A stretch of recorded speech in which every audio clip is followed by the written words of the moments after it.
All right, if you're wondering what it is that top agents are doing to move from ordinary business to extraordinary business, we're going to give you 5 creative ways today that Heidi Harris has made her business be one of the best I've ever seen. All right, Heidi, so you know what's been fun is over the years as I've watched your business just continuously grow year after year, and I've watched the focus you've put on your sphere of influence, being a great member of your community, and the way that you just added value.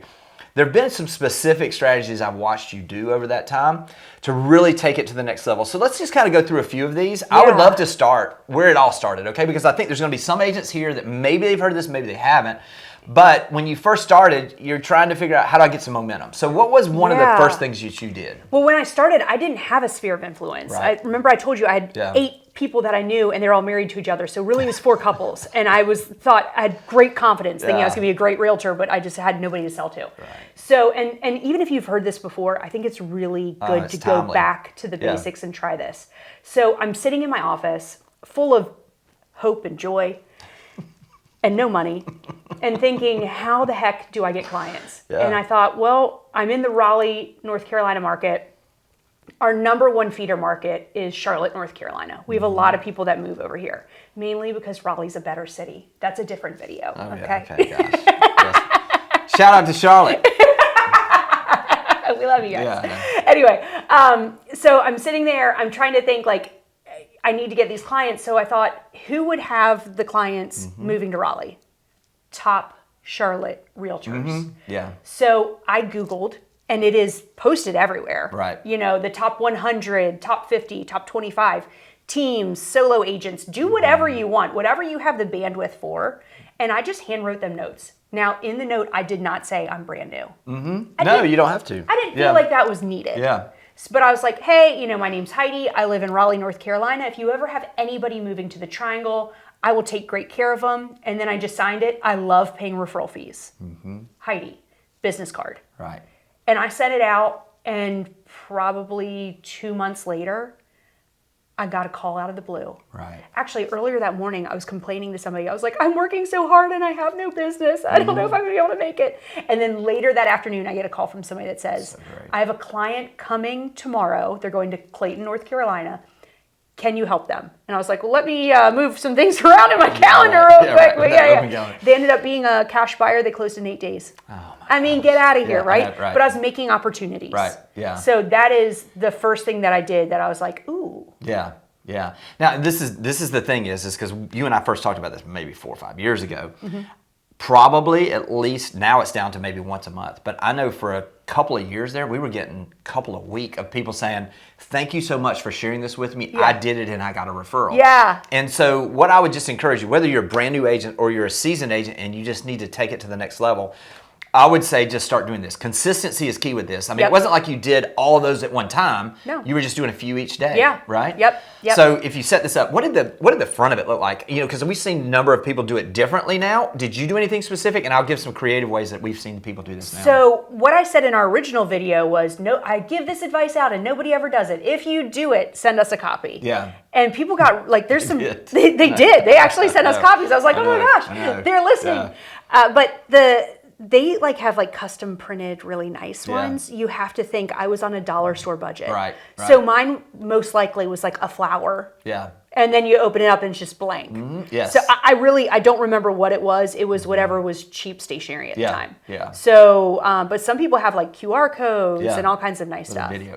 We did that too. We had some people that use the QR codes, just have an introduction video. This is who I am. This is where I service. I'd love to treat them like family. You know, that kind of thing. Then we had people that actually took like, so we had specific, like we're on 30A, so consequently we had some people that used 30A stickers. Love to pay referral fees for people coming to 30A, and they would stick a sticker in there. You know? I mean, so we had different things. We had people from Nashville, it's like the 3 stars, whatever it is, that's their like symbol. We had people that says, you know, I love paying referral fees to people in Nashville. There's so many different creative ways, but don't let that stop you from just sending a plain note. Because that was what, you know, it was. But it was homegrown. There wasn't anything produced about it. Now they look nicer. They do. But it was wow, this person really took time out of their day to write to me. That's it. Yes. And literally you can sit there and do 5 every morning. If you did 5 of these every morning and just sit these to feeder markets, you're going to get some business. You are going to get some. And now, here we are. I mean, that's been however many years ago. You still have some of those. 13 years ago. I'm still getting referrals from some of those people. From it. I know. Now, when we recorded this a few years ago, I was like, you know what, Jimmy, I need to do it again. I need to do it again. Yeah. Like this is something I should do. Like I hold you accountable. That's fine. That's but like right. fourth quarter every year, that's what I need to do. Yes. So, yeah. So there's the first thing. I mean, listen, if you're wondering how do I just generate some stuff right now? How do I build something that's going to feed me into the future? Yeah. Recognition is so critical. And I think as the market has changed, as it's getting more difficult, I'm seeing and I'm encouraging agents to focus in on sending more referrals, taking advantage of those. And somebody's going to be the beneficiary of that. Yeah. Make sure you're one of those people. Absolutely. All right, Heidi. So let's just move a little bit into, a lot of people are just trying to figure out, well, if I'm going to grow my business, they just assume they need to buy leads. And we've seen the dilution, is that the right word? Diluted value of those leads. I don't know if dilution, but anyway. It is today. Yeah, it is today. So we've seen that is just, it's a long haul first. It's expensive, and you're not guaranteed in a lot of cases on those buying leads. You were buying leads for a little while. What did you decide to do? Because when you said this to me the first time, it was like, that is brilliant. Well, we all want our businesses to grow. Mm-hmm. And so I was looking at my pillars and what I do well and what I don't do well. And I was like, well, everybody else is buying leads. Like, let's go ahead and do this. Yeah. And I'm somebody that when I'm in it, I go crazy. Like I want to be all in. And so I bought realtor.com leads, and I was spending probably $1,500 a month. Right. And the leads would come in, I'd follow up, or a team member would follow up. We had it on a round robin, so go around. The juice wasn't worth the squeeze. Mm-hmm. Now, of the things that I'm really great at, I'm not really great at, let me dive into this lead that contacted me 6 months ago. Self-awareness. Mm-hmm. I'm not good at that, right? And so I was like, okay, I'm just spending money here. I'm hoping for somebody to come in and be like, you know what I want to do today? Buy this house. And I want Heidi to be my realtor, even though I've never met her, right? And so I was like, well, they have no loyalty to me. Like these people buying the leads. They don't know who I am. Right.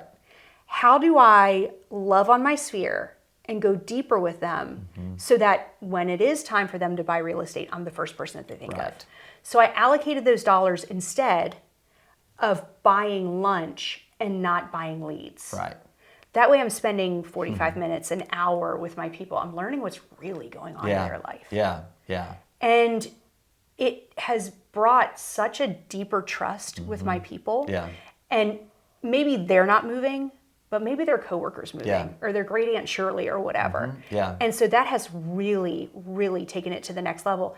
And I don't have a case study where I'm like, I bought leads and I followed up like crazy, and this is how I did. I had 3x compared to this. Like I don't have that. But what I do know is that me buying lunch instead of leads has benefited me monetarily. Yes. But also like I love it. Yeah. Like selfishly, I really enjoy sitting down with a friend and being like, how can I help you with work? And then also like the networking that goes on with that. Like I've got a friend who's a financial planner, and she specializes in women going through divorce.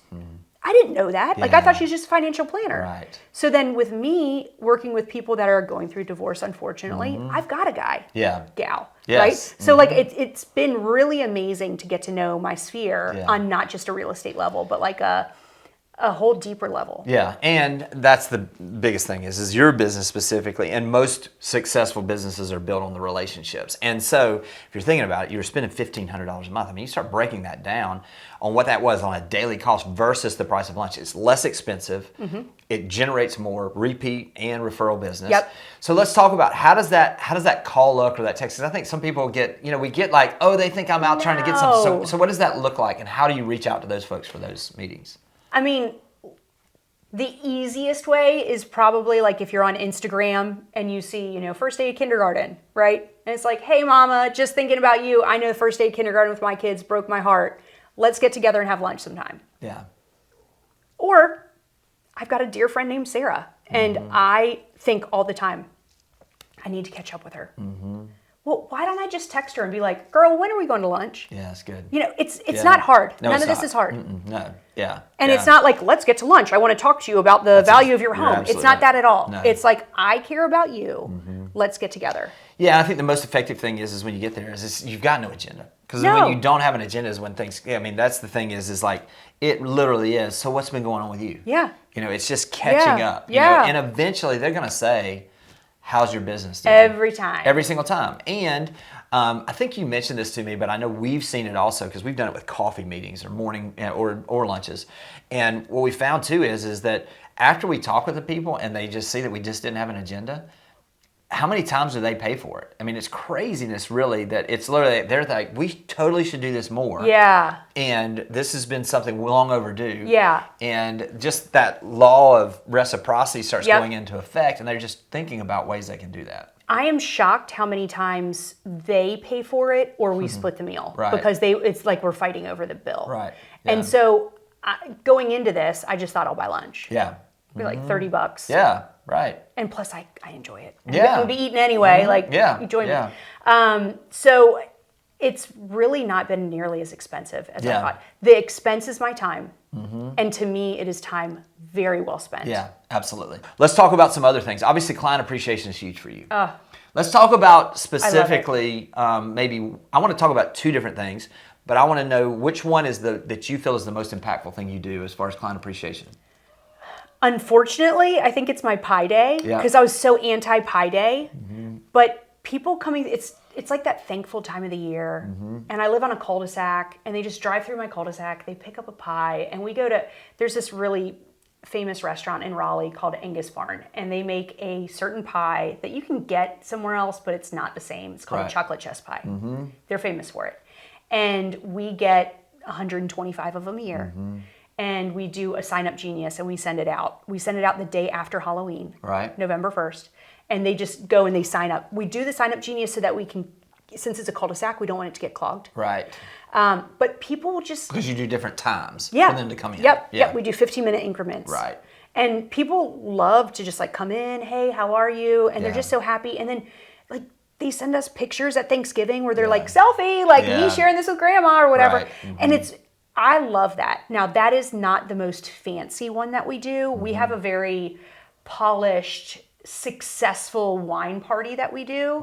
That's women only, and it is wine tasting, and then there's like dancing afterwards. Like we call it the ultimate girls' night out. It is fun. Yeah. All right. Look, I want to get super practical on this. I want to know more about that before we move from the pie, because this is one of those where I know it's one that everybody's like, oh, a pie, but it absolutely works. Yeah. So let's talk about how many times you reach out to them, because a lot of times, listen, you have to understand with client appreciation events, it's not just about the actual event. It's not just about the pie. It's the fact that you are letting them know that you appreciate them. It's an ability to reach out and have a conversation without it being you asking for something. So talk about that communication. Yeah. What's the cadence of that, and how does that look? So you got to think, if we're doing this November 1st and say Thanksgiving's on the 26th, right? We've got 3 weeks to make this happen. So our clients have come to expect the day after Halloween that they're going to get a text from us. And the text is like, "'Tis that time of year," or whatever, like, "Hey, this is what we're doing. We only have a certain number of pies. Click here and reserve yours today," right? And then they just go through and they click. Now, it's also fun because we get notifications when they sign up. So it's like, it's kind of fun. You're like, oh my gosh, it's happening. But then we get a whole list of who has signed up and who has not signed up. So then the next Monday, we make phone calls. Right. Hey, just making sure, I know you're busy, just making sure you got that. Yeah. And yes, it's about the pie. It's about what kind of pie. But man, that invitation matters. People don't want to feel left out, and they just want to feel special, right? And there's nothing more special than being like, hey, I've got my hands on this pie that's really hard to get, and I want to make sure I give it to you. And then they just open up like, hey, what's going on with your family, whatever. And that just opens up everything, right? And if I don't get a hold of them, I'll leave them a voicemail. And then the next Monday, I go back in and I follow up again. Now, that's 3 touch points, okay? The event, though, we do on a Tuesday. Hey, let's do this real quick. Let me mention this, okay? Because the actual, there's a couple options here before we get to the actual execution of this, okay? Great. I've seen where agents in other parts of the country, what they'll do is they'll give them an option of a apple pie or a pumpkin pie or something, and the reason being is that it gives them the ability that if they don't sign up, they aren't using a sign-up genius. They're having them come by their office. What they were having trouble is they would tell these people, and they wouldn't RSVP because people don't RSVP as much now, and they would either be have way too many pies or they would have too few. So what they did was offer an option, and then they knew, and they would have it assigned, and they would put it, they were actually taking the time then to put it in a little package with a little handwritten note. So pretty. So it gave an option there. Yeah. So if you're not going to do it in your cul-de-sac and you're going to do it at your office, think about from a standpoint, you want them to respond and not just say, hey, we're going to have them here between 9 and noon.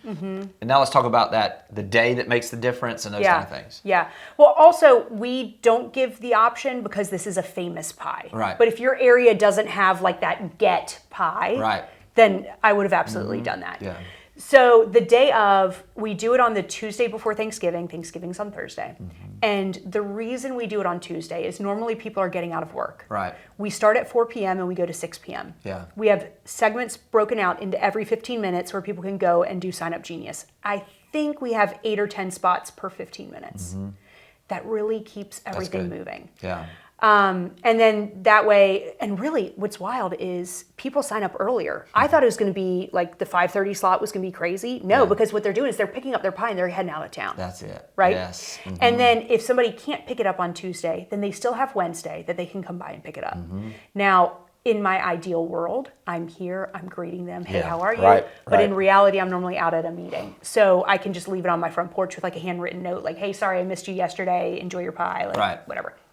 And really, like, I have clients that come and bring me like Christmas gifts. Right. Yeah. Because I think that they think like, okay, you're giving me something, I need to give you something. Every year I'm shocked by it. Yeah. But it's the love that you're pouring into people. Right. And that never goes out of style. Yeah, no, I agree. Let's talk about the wine night because that's a very seasonal deal. This is one that you can do any time of year, and it's been so effective for you. Tell them exactly what it is, and then we'll talk about the execution on it. It's a little complicated, so give me just a minute on this. Well, let's do this. Let's start with the first one you did because it was not. It was a small group. So let's start there, and then let's talk about how it grew. Great. First one that we did, we invited every woman in my sphere of influence, which at that point was 75 women. And the idea was, hey, come to my party and bring your favorite white wine. But you don't bring one bottle, you bring 2 bottles. And they were like, okay. And I was like, but the point of this party is you're competing to see who brings the best white wine. And the women are like, oh, I like a competition. Okay, right. And so you're doing a taste test, and then you're voting on the wines, and whoever wins, then they get that other bottle of wine, right? So 1 bottle is one for tasting, and then 1 is who wins, right? So we did this in groups of 8, and we have a box underneath. So you're at one table, you take 8 sips of wine, you're taking your notes about what you like about it, what you don't like about it, you're voting. Right. And then if like number 5 wins, then number 5 gets the 8 bottles of Whoever wine to brought take that home. bottle. Yep, they get the 8 bottles to take home. I like it, yeah. And it's fun because there's nothing, you don't need an icebreaker. Yeah, right. It's oh my gosh, did you try that one? Oh, it's bubbly. I didn't know that was going to be bubbly, right? Just like the comments are the icebreaker. And then by the end of the night, everybody is in such a good mood. They've had a little bit of wine in their system. The music goes up a little bit louder. Right. But the referrals I've gotten from that is absolutely incredible. And most of the women that come out are probably ages 30 to 50. And that's a group of women that are like, you know, they've been at home with the kids, like they need a girls' night out, right? So they get out and they have so much fun, and they love on me so much. And it's also not only great for referrals, but also like business that they do, because then I become we've got to use Heidi. That's exactly right. Yeah. And you've created some relationships. Have you told me that there were some people that have become best friends from just meeting at that? Yeah. Like they're sitting next to each other tasting wines, and then now they're like hanging out and best friends and going to their kids' christenings. And I'm like, wait, wait a second, that's wild. So that's been really amazing. Now it started out with 75. That's how many people we invited. I guess probably 50 came. The biggest one that we had 350 women. Oh my gosh. I know. That one got a little crazy, but it was in 2021, and like people had just been locked up, and they're just like, get me out of the house. But a normal one's probably like 100, 125 women, which is huge. Yeah, it is. So let's talk about it. But I would just say, look, if you've got, one's better than none. But so if you've got a group of 8 people that you can gather together, I would start there. Absolutely. Don't feel like you got to do it over. No, I did too much. Yeah, that's a really good point. So if I could do it over again, I would have had a trial with friends to figure out the logistics of how that works and like where the wine bottles go and how do you number the wine bottles and everything. But it's I would absolutely start out small, because when it gets big, you need the logistics down. So let's talk about the expenses. If you paid for them, if you had it sponsored, and kind of the execution on the invitations, and then the follow-up afterwards, if you don't mind. Well, the pie giveaway, my mortgage broker pays for 50% of it. I pay for the other 50%. Right. And we have a little sticker that goes on it that says like, we're a slice above, you know? Yeah, of course. So pie day, right? Like something weird. Yeah. But then we put the sticker on it, you know, where the box goes so that they kind of have to open it and they see our logos. Yeah. Now for the wine party, we have normally 4 sponsors. As it's grown, the first one, I just paid for food. Because you have to think the most expensive thing is the booze anyway. Yeah. But the women are bringing the booze. Right. So it's a nice way to have a great party without it being too expensive. The first one I'd probably guess was like $700. Yeah. I had a caterer like come here and like set up stuff. It was nice. Then we got like fancy with it. And we had like, you know, things got crazy. But the sponsors have always been very open to this. And with the sponsors, I always say, hey, we are focusing directly on women. So this is not my home inspector. Right. This is more of like a women's jewelry line or something like that. Correct. So it's a different kind of a sponsor. Yeah, no, that's great. And one of the things I think that's interesting about this is the sense of community you're creating. And it's just empowering people to network together. And when you're the head of you host the party. You become the point of reference for so many different people that it just really makes a huge difference. Well, and we're all just trying to be top of mind when somebody wants to sell a house. That's like, exactly please think of me, right? Right. And it just, the conversations that I naturally get put in because of being the host of this party has really been substantial. Yeah, but I think it's playing to your strengths. So listen, if you're an introvert, this may not be the one you do. This might not be for you. Yeah, you may just want to do drop buys, pop buys, and just dropping things on the doorstep. But if you're somebody that is building a sense of community, has the opportunity to show thanks. Every single time that we've ever done anything in my business, or that I've watched it with yours or everybody's, that you absolutely show and come from a place of just thankfulness and gratitude. It's crazy the amount of return you get on that. Absolutely. Relationally and obviously financially as well. All right, let's roll right into, because you've done some things too where you were looking at your business, you wanted it to move your average sales price up. But how? And so what did you do? Because these are practical things that somebody may be out there and they're like, I know I want to become a luxury agent, or I want to move my average sales price up, but I'm not sure how to do that. Well, and this one, Jimmy, I did by accident.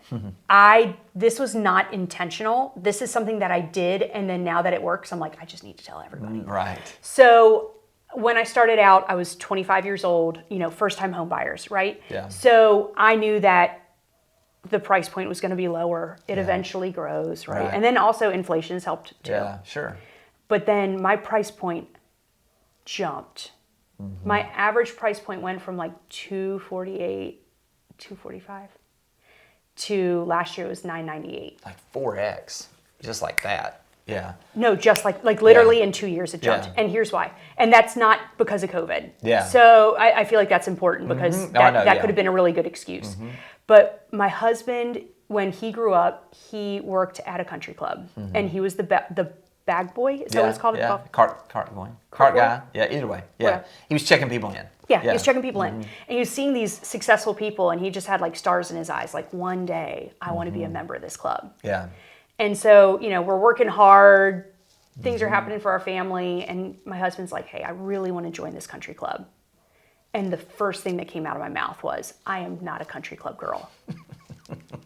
Whoops. That's right. But I'm not, right? Yeah. And I was like, all these women are going to be stuck up. I'm not going to be able to get along with them. And honestly, we had some conversations where I was like, I'll do this for you, but I'm not doing this for me. Right, yeah. And then I talked to my friend Andy Blake, who was at our event yesterday, and I was like, should I do this? And he was like, if you're doing it for business, then no. If you're doing it for you, then yes. And I was like, okay. And he was like, because if you go in and you're like, my name's Heidi, and let me tell you how much your home is worth, people are not going to want to be around you.